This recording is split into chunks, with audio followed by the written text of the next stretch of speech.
হয়েছিল। আমি ধুনুটে বাজারে ঢুকে দেখি যে আওয়ামী লীগের এজাহারভুক্ত আসামি বাজার দিয়ে ঘোরাফেরা করতেছে, যার বাদী এখানে উপস্থিত হয়েছে, জাসদের সাধারণ সম্পাদক উপস্থিত হয়েছে এবং আরো মামলার আসামি ঘুরে বেড়ায়।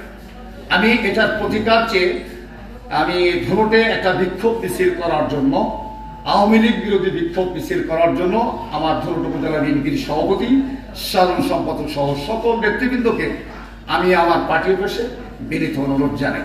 কিন্তু বিভিন্নভাবে তারা টাইম ক্ষেপণ করার চেষ্টা করে এবং অদ্যাবধি পর্যন্ত করে।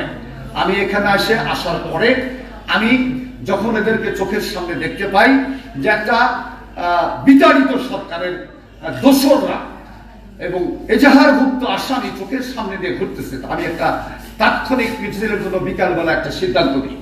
আমি আমার নেতাকর্মীদেরকে সবাইকে বলি এবং নেতাকর্মী আজকে গতকাল রাত্রেও আমি জেলা বিএনপির সভাপতি রেজাউল করিম বাদশাহের সঙ্গে আমি এই মিছিলের বিষয়ে কথা বলেছি যে আমি একটা মিছিল করবো। উনি আমাকে বলে যে আওয়ামী লীগের বিরুদ্ধে মিছিল করতে কোনো অনুমতির প্রয়োজন নেই, যে কেউ করতে পারে, হ্যাঁ, অনুমতির প্রয়োজন নেই। তারপর আমাকে বলছে তুমি একটু মামুনের সঙ্গে কথা বলো, উপজেলা বিএনপির সভাপতি তৌহিদুল আলম মামুনের সঙ্গে কথা বলো, আমার জেলা বিএনপির ভারপ্রাপ্ত সেক্রেটারি মোশাররফ হোসেনের সঙ্গে কথা বলো, বিষয়টা আমি দুইজনকেই অবহিত করি। এবং সন্ধ্যার দিকে আমার সাথে দেখা হয়েছিল আবুল মনসুর আহমেদ পাশা, ধনুট উপজেলা বিএনপির সাধারণ সম্পাদক। আমি ওখানে বসার পরে আমি দেখতে পাই যে ধনুট থেকে বিভিন্ন ছেলেপেলে এসে একজন আমাকে ধনুট সদর ইউনিয়ন বিএনপির সভাপতি, উনি আমাকে বলে যে আপনি নাকি কালকে কিসের মিছিল করবেন, আওয়ামী লীগ বিরুদ্ধে আমি মিছিল করব। বলে এইটা আপনি মামুন সাহেব তৌহিদুল আলম মামুনের অনুমতি ব্যতিরেকে আপনি করতে পারেন না, বিবি আবুল মনসুর পাশার অনুমতি ব্যতিরেকে করতে পারেন না।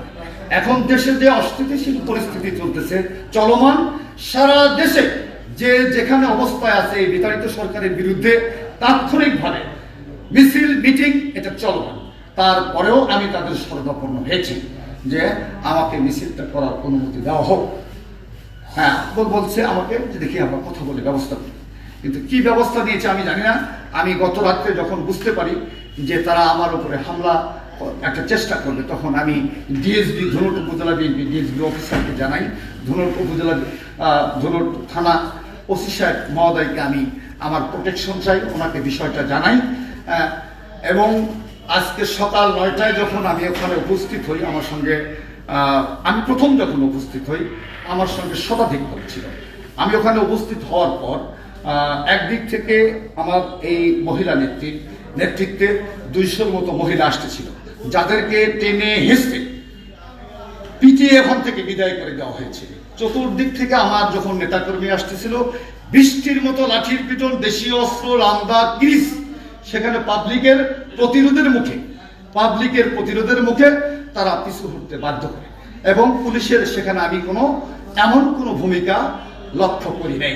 তো আমি আজকে এই প্রেস কনফারেন্সে আমি দেশবাসীর কাছে প্রথমত আমার দলীয় হাইকমান্ড যারা রয়েছেন, দলীয় নেতৃবৃন্দ যারা রয়েছেন, এই সাংগঠনিক তারেক রহমান প্রতি আমার অনুরোধ থাকবে যে আজকে আওয়ামী লীগের বিরুদ্ধে মিছিল করতে যে যদি আমি সহ আমার নেতাকর্মী, আমার সন্তানেরা সহ আজকে তারা 25-30 জন বিভিন্নভাবে বিভিন্ন হসপিটালে আহত অবস্থায় পড়ে আছে, হ্যাঁ, এইটা হয়, আমি এটার বিচার জনাব তারেক রহমানের কাছে সাংগঠনিকভাবে চাই। এবং আমি